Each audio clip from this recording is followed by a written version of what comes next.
Hi, guys. So last week, I talked on intimacy with the Father. And so this week, I'm continuing on with part 2 of that. And this will be the last segment of it. But yeah, so the review is, because I know there were quite a few people here that were not here present at the last one. So we went into the idea that we were all created for intimacy. And yet there's something that's within us that holds us back. And so even as the topic came up last week, I was realizing that within me, like something holding me back from even going into talking about that subject.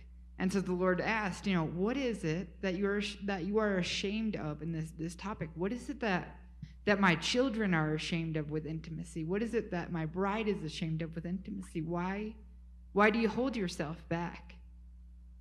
And so as I dived into that, last week we talked about fear and shame are the antithesis of intimacy. We believe that we're not enough. And there's this idea even went all the way back to the Israelites, where when looking at them with the mountainside invitation where the Father invited them to come in, but they were too afraid. And so they said to Moses, no, actually, I would prefer that you be the one that goes to talk to him, and we'll be the ones that, we'll listen to what he has to say through you. So they wanted to put up this barrier right away. They didn't want to have the intimate relationship with the Father. They didn't trust him. And there's this aspect that some of this fear comes from a place of us feeling like if we approach the Father, we might not know him as his true character and nature of love. And so we tend to put up this wall that we have to present ourselves as perfect to him, that if any of our flaws come through, he's going to reject us. And so that's a lot where that fear comes from, and the shame as well comes into that. And we kind of went into this a little further last week. But then there was another aspect that I found so interesting, and it's the idea that there was this beautiful poem that I read last week that's a very famous poem, and it talks about what our deepest fear really is. And the idea is that deep down, probably on more of a subconscious level for a lot of people, we actually are afraid of who we really are. It's not that there is the first level will be that we're afraid that we're not enough. But if you actually go beyond that, it's this fear that we're afraid of who we really are. And it's the glory that the Lord put into all of us. And if you dig down enough, that's exactly what you're going to find. You're not going to find a monster inside of you. All these things that, people talk, this is who I am inside. No, what you really are inside, maybe that is something that triggers fear, because it really is amazing. It's the glory of who you are that the Father put in you. But to face that means that we have to allow transformation to happen. We have to accept that, and we have to step into that. And stepping into change can be very scary. We get comfortable exactly where we're at. We know how to deal with where we're at with the label of broken and things like that. That's a comfortable place. And, he'll make me perfect later. But that's a later date that we can address that later, and it feels safer that way. So that was something as well we went into. And then just as I was going into that topic last week, I was really amazed at intimacy is the only thing that brings lasting transformation. And that is why we were all created for that. That's why it's such a big deal to the Father. It is the only thing that produces that fruit. It was never about the rules and laws. It was always about relationship with him. In intimacy, he looks into us just as we look into him, and he reveals to us who we have always been. It's the only way we can understand who we are, the only way we can understand who he is, because intimacy calls out within you, and you need to do it with another being, with the Father, with other human beings. There's something so important about that draws out aspects of who we are. And so 2 of these verses that came to mind just as I was going through this review is 1 Corinthians 13:12. For now we see in a mirror dimly, but then face to face. That's the intimacy aspect. Now I know in part, but then I shall know fully, even as I have been fully known. And 2 Corinthians 3:18. And we all, with unveiled face, beholding the glory of the Lord, are being transformed into the same image from one degree of glory to another. For this comes from the Lord, who is the Spirit. So today I want to go into more in depth of what does intimacy look like and how to obtain it. Because we all know it's a beautiful thing. It's a wonderful thing. There are things that can hold us back in it, but what does it look like to actually practice it and go into it? And intimacy is a deep connection on a spiritual, physical, and emotional level. So how do we know if we've achieved that? What are some indicators of it? So as I was digging into this, one of the indicators is there's a sense of peace and presence of the Father in your daily life. This presence provides comfort and reassurance, even in challenging times, so regardless of the circumstance. There's going to be this, every time that you remind yourself or go into it, there's going to be this sense of peace. Okay, and he is present right now and right here. Another thing, an indicator of intimacy, is authentic communication. You freely express your thoughts, feelings, and experiences, and feel that you're met with understanding and love. And Jen mentioned this, the importance of being really authentic with yourself and your emotions and your feelings. And that's the only way you can ever be intimate with yourself, with the Father, is that authentic communication. He doesn't want any of the pretense. It's okay if that's what you want to give to him, but that means you're holding yourself back. There's a fear, there's a shame, there's a barrier. And so intimacy looks like true, authentic communication. And it can get rough sometimes. Like David was a wonderful example of that, was the Psalms. Another example of some of the indicators is transformation and growth. So intimacy leads to personal transformation. You'll notice changes in your attitude, behaviors, and perspectives as they align more with the teachings and values of the Father. It's just naturally going to happen.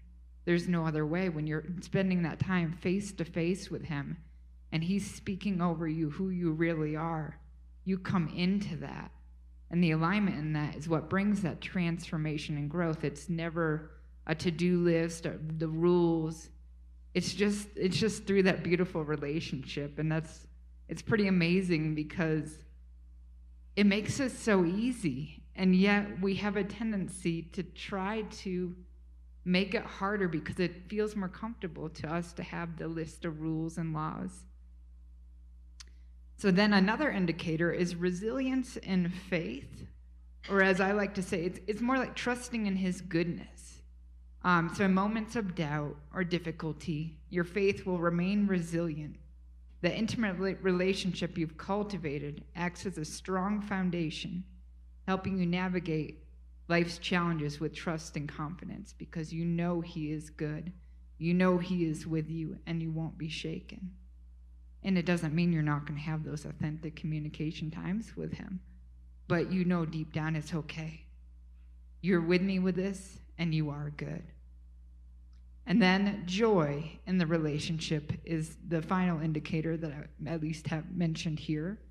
So there's going to be a genuine sense of satisfaction. This joy is not dependent on external circumstances, but stems from that deep connection that you share with the Father. And you feel that with any relationship that you have an intimacy with. There's a joy and a satisfaction of who you are in that relationship, who the other person is in that relationship. And that is an indicator with the Father, that joy in that relationship. So this kind of, these ideas as indicators are not meant to compare or to condemn, but they're rather meant as something to kind of give you some perspective and your own personal growth and your journey and sort of where you're at. And like as I look back, I can think of times where, yeah, I didn't feel that peace and that presence so much. But now, as things have changed and my perspective has changed, I can see that now. I can feel it. I can know that I can turn into that at any given moment. I've definitely, that authentic relationship. There were times where I didn't think I could be authentic with the Father. I would feel ashamed if, like I had to be perfect. If I was going to speak to him, I had to be just very reverent. But no, I've had times of just pouring it all out. And man, his response afterwards, it always brings you back to a place of awe and reverence because of his response. And he never condemns that I know you feel that way. I understand. I'm right here with you in it. So the next question that I want to go into is, how do we grow in intimacy? So this involves an intentional and heartfelt journey. And this I love too, because it can be easy to think, okay, what are, step 1, step 2, step 3, all right, I know what I'm supposed to do. But that's not how the Lord works. That's never has been how he works. It's all that relationship, that heartfelt connection, the intentionality. And so there's this childlike innocence in that, where I'm like, well, it really is so simple. And yet we forget, and we've made it harder. So to grow in intimacy, it's about moving beyond the superficial layers of rituals and routines to embrace a deep and personal connection. So here are some different ideas or ways to cultivate intimacy. For one, there's going to be vulnerability and honesty. And it goes back to that list of the indicators, but that's a way to grow into it. True intimacy requires being vulnerable, honest with oneself and with the Father. And I think it probably does start with being honest with yourself. Because if you can't be honest with yourself, you can't be honest with the Father. There's going to be an acknowledging of your fears, your failures, your desires, just presenting anything and everything to him. You don't have to hold anything back. Shedding the mask of perfection and allowing yourself to be seen and known. And that's how you create a space where genuine connection can flourish. And we see that with any intimate relationship we have. If I put on a face and a mask with Sterling, he's going to know. It will stay as superficial. But as soon as I'm really honest and vulnerable with him, and it can look like times where, sometimes you're taught as a parent that you need to have a certain mask or the way that you're supposed to present yourself to your kids, but it never felt right to me. And so I would be very honest with him at times, and just how I felt and what things were hard and what I was dealing with. And yeah, I still love you. And, just understand, don't take it personal if you see, like, I'm going through a hard thing with this right now or that. And it built this intimacy with him to be able to just connect with him on that level. And doing that with the Father has been such a blessing as well. And then consistent communication is another thing to build intimacy. Just like with any relationship, intimacy with the Father grows through consistent and open communication. This can look like prayer, meditation, journaling, or simply talking to him throughout your day. And that's probably my favorite way of doing, just talking with him no matter what I'm doing. And the key is to keep the lines of communication open and sharing your heart and listening to his heart. And then intentional time, dedicating time each day. That can look like reading scripture, worship, or quiet reflection, or other ways, special times. Like my intentional time with him for a season especially was going to the gym. That was my time with him. And so as you prioritize this time, you show that importance in that relationship that you're building. And that's just the same with any other human being as well. And then gratitude and acknowledgement. So making a habit of gratitude by regularly acknowledging the blessings in your life. this has a way of opening up our heart and being able to shift our perspective of things. You're able to recognize and appreciate the Father's presence and goodness and foster a heart of humility and openness. And that paves the way for deeper intimacy. I thought that was really interesting because I can remember a season in my life when I first realized that I could have that intimate relationship with the Lord. And a lot of the growth that came through that was every day, but then especially at times where I was really struggling, I would stop and just open up this journal I was keeping with me and write down several things I was grateful for. And it would always immediately I would just feel his presence. I would feel his goodness. I would feel his comfort. And so, yeah, that habit of gratitude really does, it does open that way for intimacy. And different stages look differently. So he knows where we are, and he needs us where we are. He doesn't want to, you could be more intimate with me. It could look like, no, he wants you exactly where you are at that given moment. And he's going to meet you right in that. And he's such a comfort in that aspect. He knows how to relate to us exactly in that moment. So a question that that young man brought up last week I thought was really awesome. He was asking about despair and comfort. Like, can both of those be pathways that lead to deeper intimacy, or does it foster more than another? So I kind of dug into that a little bit more.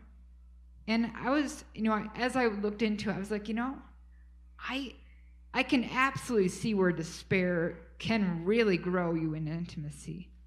But I think each of them have their own special thing in how they can grow you in intimacy. So like every moment, and every stage has special keys and gifts to be able to look into it, to grow deeper. So in despair, there's this aspect when you're utterly broken and lost. You're stripped of all pretense and pride, and that creates this like vulnerability where you can't help but just be honest with the Lord.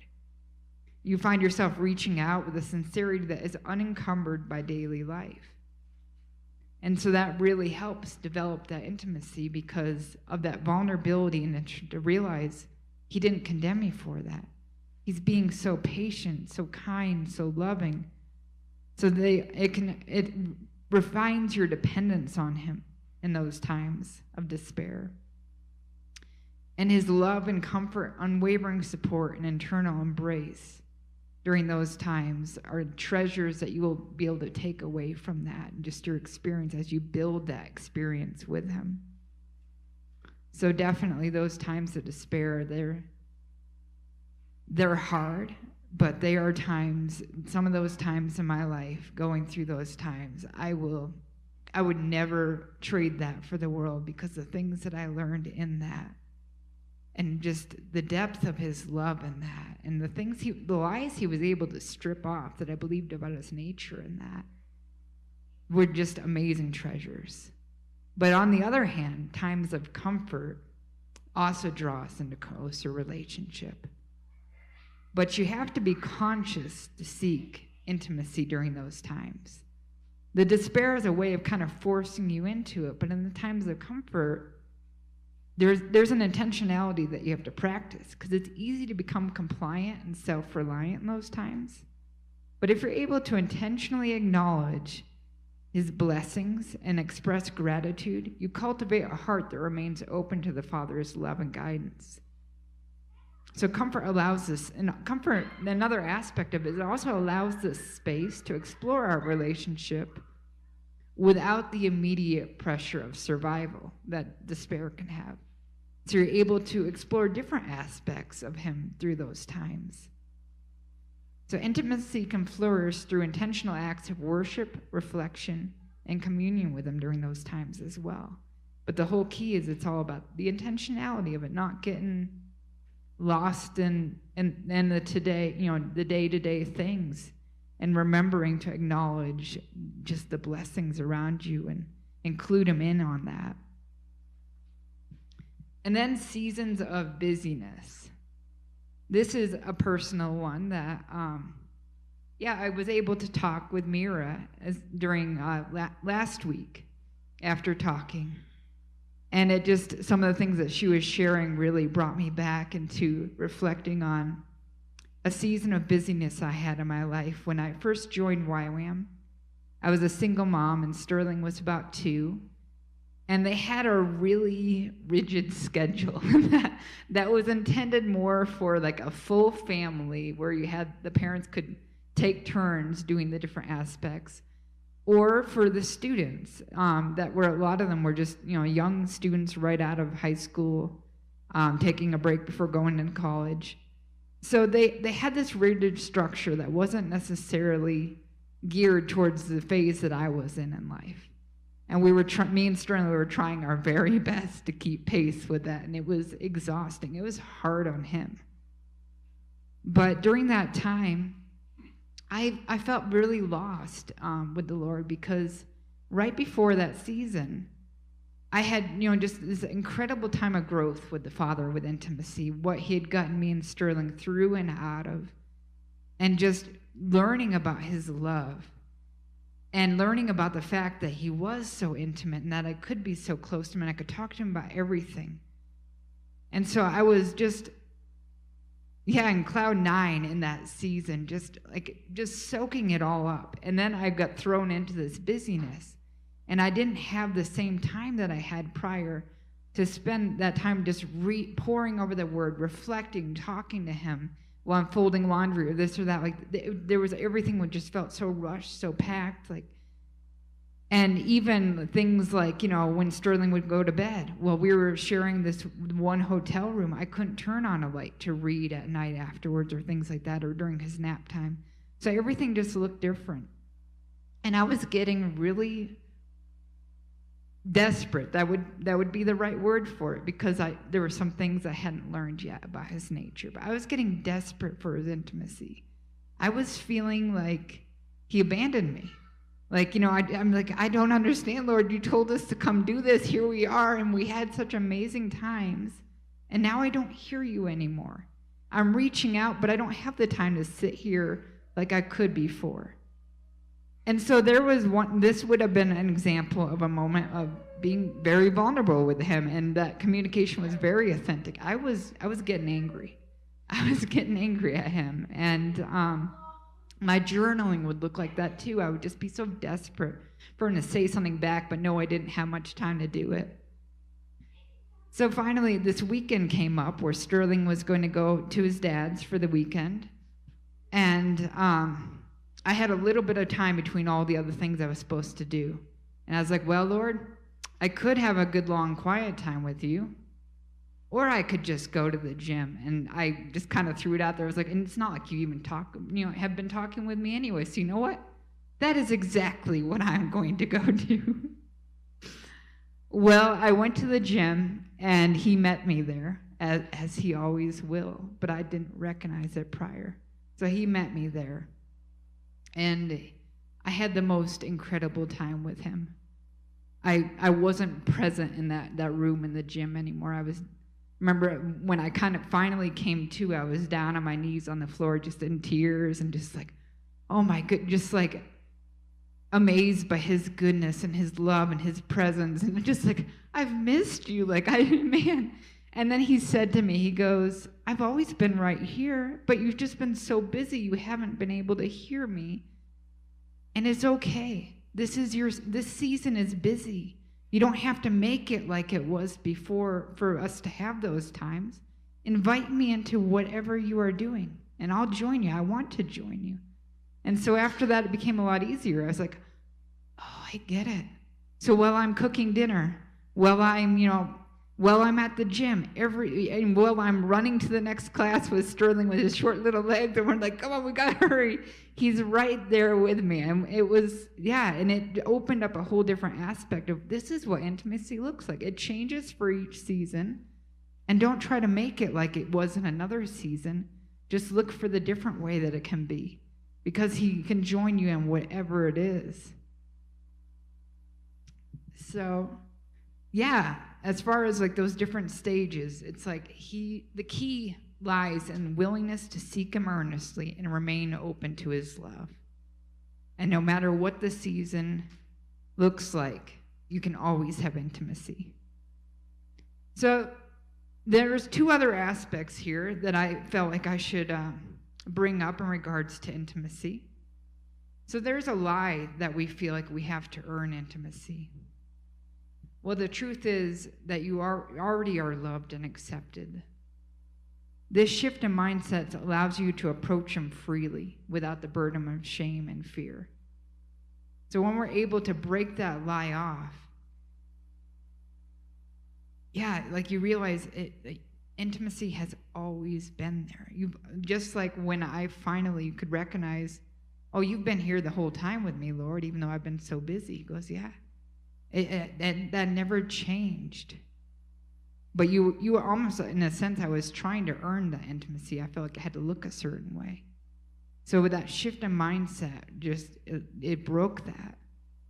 Intimacy with the Father is not something to be earned through works or merit, but rather it's a gift that's freely given. And when we get to embrace this gift, like this was something, as I was thinking about that, I'm like, that really is that childlikeness. We get to just embrace the gift of intimacy. All we have to do is remain open to his love and nurture that relationship. And that is all. And everything else comes from that. So by recognizing that we are already loved and accepted, we liberate ourselves from the need to strive for intimacy and instead allow it to naturally flourish in our lives. And you can see this just in any relationship with anybody. If you make it about, rules and regulations, and rather than, it's just a gift. It's a gift to be able to enjoy each other's presence. It's a gift to an ease in just wanting to be open in that relationship. Keep your heart open and just enjoy that relationship and want to foster it. So there's a barrier of religion that we talked about this a little bit as well last week, where a lot of us with our journey, we've had aspects where you could say it was quote-unquote religion that kind of hindered the importance of intimacy or our growth in intimacy, or sometimes we even felt judged in certain religious settings for being intimate with the Lord. So when I was talking to him about this, there was this idea where it's like, well, I know, like, they don't know what they don't know. And so I can't judge them for where they were at or where I was at in that. So what do I do with that, Lord? And I was realizing religious in its purest form should facilitate a deeper connection with the Father. A lot of times it's not in its purest form, but we're all learning and growing. So when it becomes rigid, legalistic, and focused more on rituals than our relationship, it can act as a barrier to true intimacy. So intimacy with the Father lies in personal, heartfelt connection rather than strictly following religious rules. And religion can have a tendency to put down people's personal experiences for fear that the rules can be threatened. This I find kind of interesting. It's like, if you're in an environment like that where they might not be on that same place in that same journey, there is a fear that suddenly will spring up when you're talking about certain intimate things with the Father. That I've found it, like, what gets thrown back is, but it'll be things about his righteousness or his holiness. And it's almost like it's this or that. And it's like, well, wait a second. Why is it this or that? Why is it that the love and the intimacy, well, if you're talking too much about this, we need to pull in some of this, which I recognize that's the rules, that's the regulations, that's where they feel safe and comfortable. And so that when that it gets threatened, it gets threatened by intimacy, because intimacy is going to come in and try to and will break that down. So I guess in a sense, maybe they do have a right to be scared of that if that's what they really want to hold on to. But I can tell you, man, the intimacy is so much more rewarding. But yeah, so you oftentimes can feel that threatenedness in certain religious groups. But the journey of intimacy is unique for every person. So what I really appreciate about Joyland is this aspect. We value each other's relationship, where we're at in the process with the Father, what each other is hearing. We've learned to recognize, like, yeah, if that's what the Father is telling them, but that's not what He's told me, well, maybe He's going to tell me that at another point. Maybe I'm not quite there to hear that yet. Or maybe they're in a different place where that is a step before this, or something, things like that. And so just learning to honor and respect each other with what you're hearing from the Father and fostering that really creates this openness for intimacy, where then we can all be to share it with each other. And so there's this honoring with aspects of your religious past that's really important too. It's nurtured your growth. It's brought you where you are. It was all part of the process. So if you're able to honor the past and where those, what those different things taught you, you can kind of look at it from a place of without offense, and you can see the things that you've learned with it, and you can take that with you, and the things that may have impeded your spiritual development, you can let it go, and it's okay. If that's where they're at, that is okay. The Father has His own journey for them, and it's going to be pretty amazing. So this reflection helps you to keep the valuable lessons and move forward with a clearer understanding of your path to intimacy. So as I wrap up this mini-series on intimacy, I want to leave you with the statement that intimacy with the Father is what we all already have and were created for. It's all about giving yourself permission to dive in and giving those around you that same permission to do that. It's not something that can be judged or compared, because we each are at a different place in our journey, and our paths are so unique. It's when we give the space for each other that the picture becomes more complete. We can see into each other. That's what intimacy does. You can see into each other and into the Father and call out the parts of who each other are and reflect on who we ourselves are in the Father.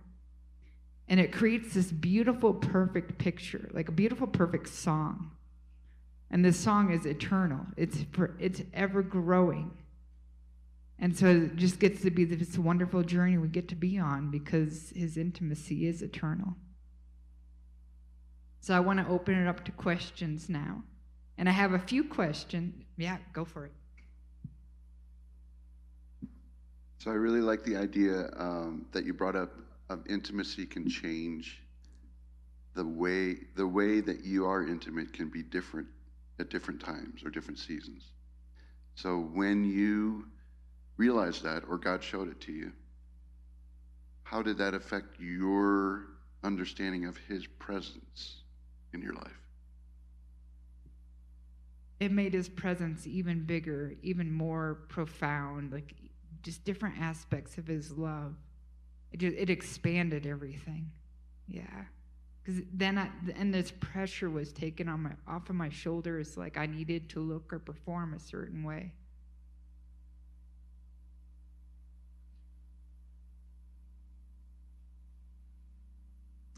Sometimes I need a jump start. So just speaking in tongues will happen sometimes, or pulling up worship music, or listening to a teacher that I enjoy, or just sometimes just reading a scripture and something will pop, and it just enters in at that time. So just sometimes just think about times where you've had intimacy and what sparked those things, and just jumpstart it. That's awesome. Yeah, like I'll read these questions off for you guys because you're already answering them, but I wanted to know from you guys, what are some times of your greatest growth in intimacy, and have you ever given yourself permission? And have you always given yourself permission for intimacy, or was there a particular turning point? That's kind of one thought to go with this. Another is, does your feeling of intimacy with the Father correlate in any way to how you love yourself, your own worth and value? And the last question is, what are some ways you practice to foster intimacy? But obviously, any other questions you guys have, please. Mine's not so much a question, but I remember reading a book by Calvin Miller called The Valiant Papers. And this is when I started learning the breakdown of what religion says is the separation between us and God. And so God is omnipresent, always with us. And so in the back of our minds, we all think he's there, right? But so when I was reading this book, it's about, it's kind of funny. It's about a young man who, it's from the angel's perspective of these two very beautiful young people caught up in each other, and they wind up doing several things that we would call profane. And the angels are like, oh my gosh, I can't believe it. Oh my God, Father, you know, and it was from the angel's perspective. And I thought, this is fascinating, because I really do believe that I have two angels that are a part of my life and have been from the moment that God thought of me. And so when I read that book, I realized, okay, if my angels are around me seeing everything that I do, and if God is omnipresent, also, God is seeing everything I do. And Larry had a conversation. Okay, so this is going to sound kind of based, I guess. Anyway, he had a conversation with the gal, and she took offense to the fact that my husband said, well, even when we're going to the bathroom, God's with us. And this gal was like, no way, he's, you know. But isn't that the challenge of what the word says about who God is? And so, you know, I think that once we cave those walls down, we take off the dualism of good, you know, if I'm good, God's with me. If I'm bad, God's not with me. There is a thing that happens to you where all of a sudden you realize, oh my gosh, you're with me all the time. And I can turn my ear to you. I can turn my heart to you. I can turn my mind to you at any moment of the day, and you're going to be with me. And then when we do that, there is there's the friendship of God. There's the brotherly love with Jesus. There's the counselor. There's the intimacy with Trinity. And if we're willing to stop sterilizing God and making him this entity way, way up high or way, way out there, and we're able to come into the realization that he's okay with having non-sterile Vicky in his area, right? And so I just think as the breakdown happens, the practicality of who God is and who he wants to be in us. Come on, Genesis. And he breathed the breath of life. That's an intimate act. I don't care if you're trying to restart somebody's heart, you're kissing your lover, whatever. He was there in the midst of that, and he didn't pull away, and he didn't, he said you mentioned this last week, we were created good, and God thought it was really good. So I think there's an element, if we can get into our heads and our hearts, that we're done with being apart from God because of sin, or we live in a profane place or whatever it is. We walk away from that, and then all of a sudden you're in his presence, and at any moment you can have that intimacy with him. So I love that. That's awesome.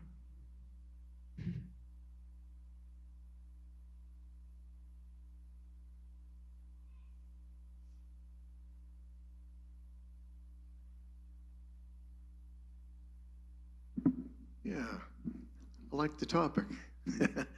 Yeah, when I was sitting there thinking about the times of intimacy with him, um, I think it really dawned on me when I finally got a hold of my favorite scripture that he's in us and we're in him. Not only is he with us, he's in us and we're in him. And I struggled with that at first. I said, well, I can certainly understand why I'd want to be in you. You really want to be in me? But he said, absolutely, you know. But I'm thinking of other times when we have communion time, Meg and I together, and we're praying. I feel the presence of the Lord, and it's strong. And another time is the ascensions, you know, hearing other people's relationship with him in the ascension times and the closeness they feel. Typically, when we start off an ascension, Jesus is the one that's inviting us in because he's the new veil, and he takes us up. So when we have that close time with him, he always greets us with a big bear hug. And that's the one thing we know that he loves to do, is give us a big bear hug and us in return. And the other time I was thinking about this, just times when you first go and lie down in bed for the evening, and you just start talking to him. You've got this little conversation going on, talking about things that happened on earlier on in the day, you know, maybe some things that were troubling you, and maybe just some happy times, and talking to him about that.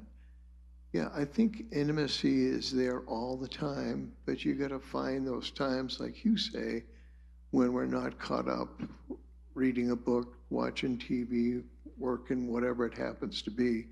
You can include him in those times even. You know, just taking a little time out to acknowledge he's here. He's in me. I'm in him. And I need to take some time to acknowledge how grateful I am to have that relationship with him. So thank you. Thank you. Yeah, along those notes, I can think back to, that practice. Then I started doing that, where it would just include him in on everything. And it started a couple years ago. It was actually Valentine's Day, and another weekend where Sterling was with his dad. I thought, okay, Lord, like, we can spend this day together. This can be a really special day, like with you and me. What do you want to do? And he mentioned that he wanted to watch a movie. And at that particular time, I had some certain things that I had to be healed from in terms of romance and stuff like that. And so, for one, I told him, okay, I've tried to find a movie more recently, and I can't find anything that's worth anything, Lord. Like, so if you really want to watch a movie with me, you got to pick it. So he led me to two particular movies, and I was looking at them both. I'm like, Lord, those are both romance movies. I do not watch those kind of movies. And he said to me, he goes, why not? Do you know that I love romance? And it did something to be able to watch that with him and change something, and to be able to feel his enjoyment over something like that. I was like, oh, wow. And so, there was a period, several months where I was doing that a lot with him. And that I recognized that the reason I had that certain response to those kind of movies was something that was not healthy within me that he wanted to heal me of. And so, yeah, those intimate times with him, man, like it can be so special. Something as simple as asking him to pick what movie to watch. And it could wreck you, and it does. Oh, yeah, sorry. Hey, David. Hey, so intimacy, that's such a precious subject. I know for the longest time, intimacy with God was not even in my realm of existence. And he really, and then when I began to get, wow, okay, so intimate. I don't know if I've ever been intimate with anyone. I've been in relationships, but they weren't honestly intimate. Okay, yeah, okay, so yeah, honestly intimate. And so, Daddy,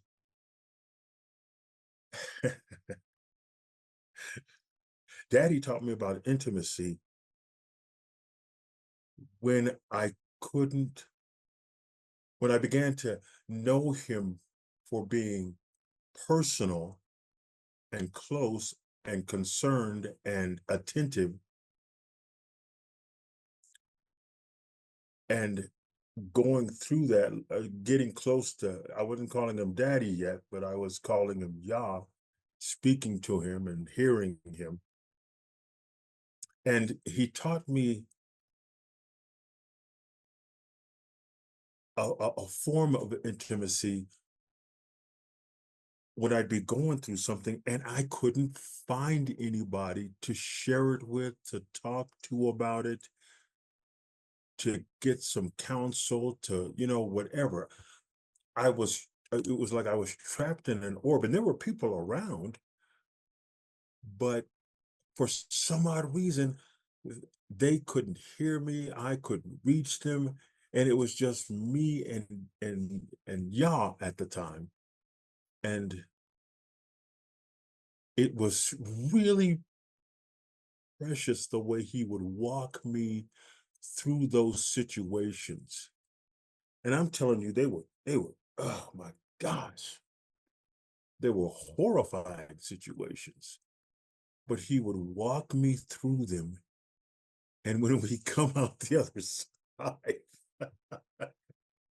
there was such a difference. And the thing that he showed me in that is, you have me and you have them because I'm in them. But when you don't have them, you still have me.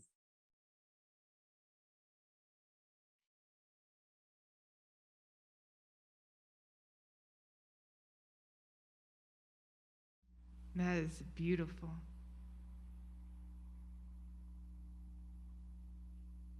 Thank you, David.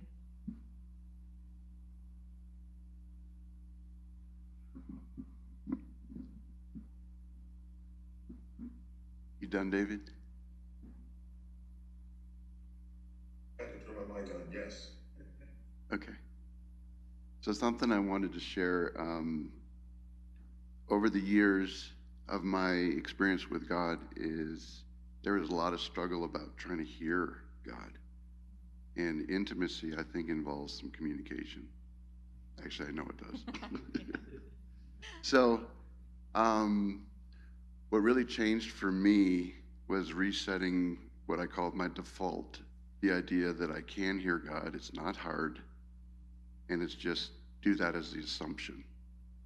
So when you're doing some of these things of exploring different ways to be intimate with God, like in the middle of walking or hiking or driving or sitting or whatever, and just the idea of talking to God and asking him questions and just assume you're hearing the answer. And even if you're wrong, it's not like God's going to be upset about that. He knows you. And eventually you can get, and I am an example of that, you can get to the point where you can have honest conversation with God anywhere at any time. And it's such a relief because you're not alone. And when you realize you're not alone and that God is there, if you have come to the point where you can understand he loves you, you can be intimate with him at any time. There's never a concern about how he might talk to you. You actually want to know what he's going to say. So if anything, it can be encouragement. It's just, even if you don't have that concept yet that God really loves you, talk to him about that. I mean, that's the thing to start talking about. And then when that becomes an inner part of you, your ability to become intimate with God is unstoppable. And it takes no time, situation, nothing can get in the way of that. So I encourage anybody. I wasn't that way, and now I am. So it's possible. Thank you so much for mentioning that, Ronnie. Yeah, that is very important. That is very powerful that you included that.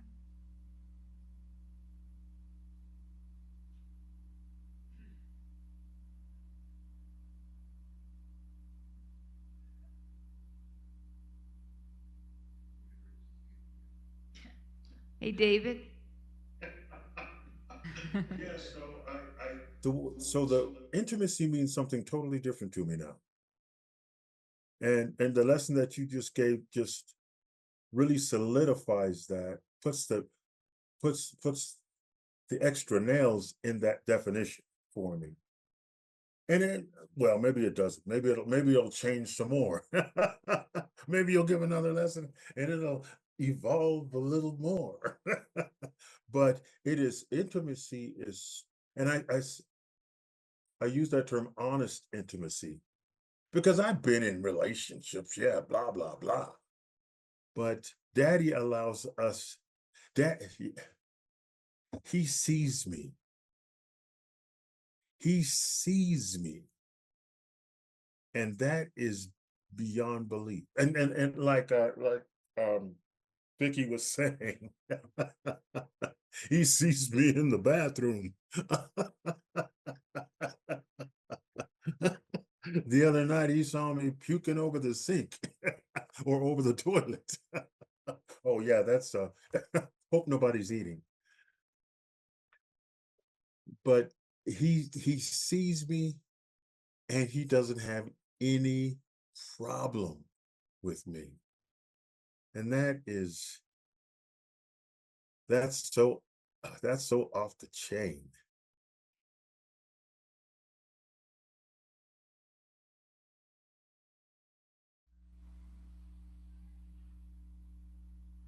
Thank you so much, David. Yeah, his goodness is just incredible. Yeah.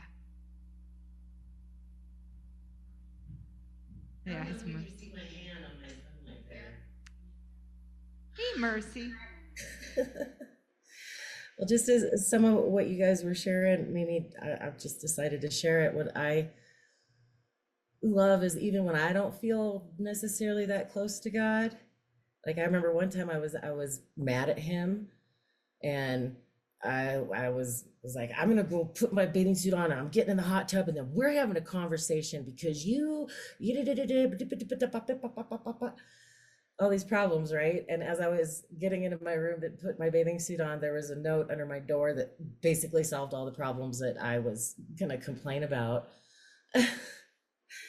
So I go to get in the hot tub and I'm like, okay, Lord, well, since you beat me to the punch on those, what do you want to talk about? And he said, how about let's talk about your reaction, your assumption of the worst, right? Like I always expect, the other shoe's gonna drop, the sky is falling, blah, blah, blah. And I said, okay. And what was beautiful about the interaction was that after that, I said, okay, I'm sitting in the hot tub, I've got my wine, I'm ready. Took a sip of wine, I'm ready, Lord. He said, swallow your wine. I said, okay, I'm ready, bracing myself, the word of the Lord. And he said, without censoring himself, he said, F that. Which I know that when I shared that with some other fellow churchgoers at the time, this was several years ago, they said, get behind me, Satan. And I said, no, it was beautiful. It made me laugh. It was God talking to Mercy McKee, exactly how she is, exactly where she's at, salty, cussing, smoking, drinking wine in my hot tub. And he met me right there. So it's just the combination of shares tonight. I felt like I should share that with y'all. And it always makes me chuckle when I do. Thank you, Jesus. I love that you shared that. That's awesome. Yeah.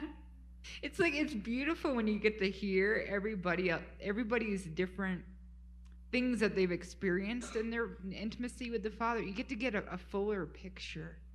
And it just, yeah, I love that. I love his sense of humor.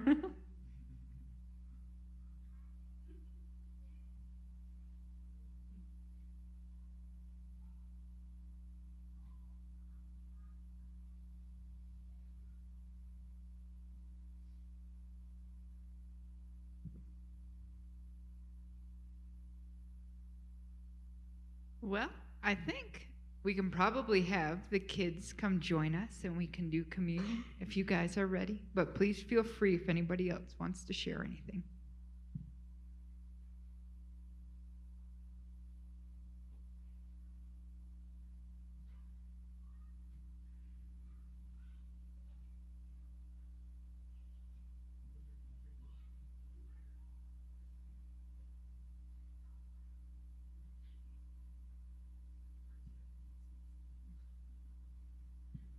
Part 2 of announcements.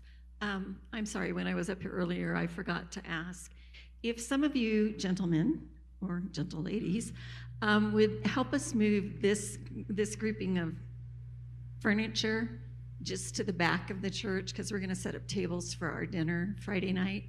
So that would be really helpful for me, because I can't do it by myself, and I don't want my husband to do it by himself. So if some of you gentlemen or gentle ladies. I can take care of that tomorrow. Oh. Anyway, that was my announcement.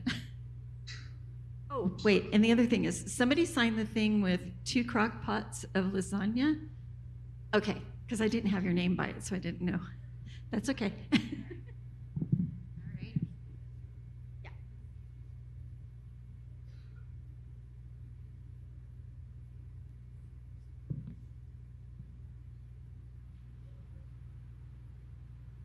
And just wait for everyone to come back out. And then if anybody else would like to pray over communion, they are more than welcome. Otherwise, I'd be willing to do that.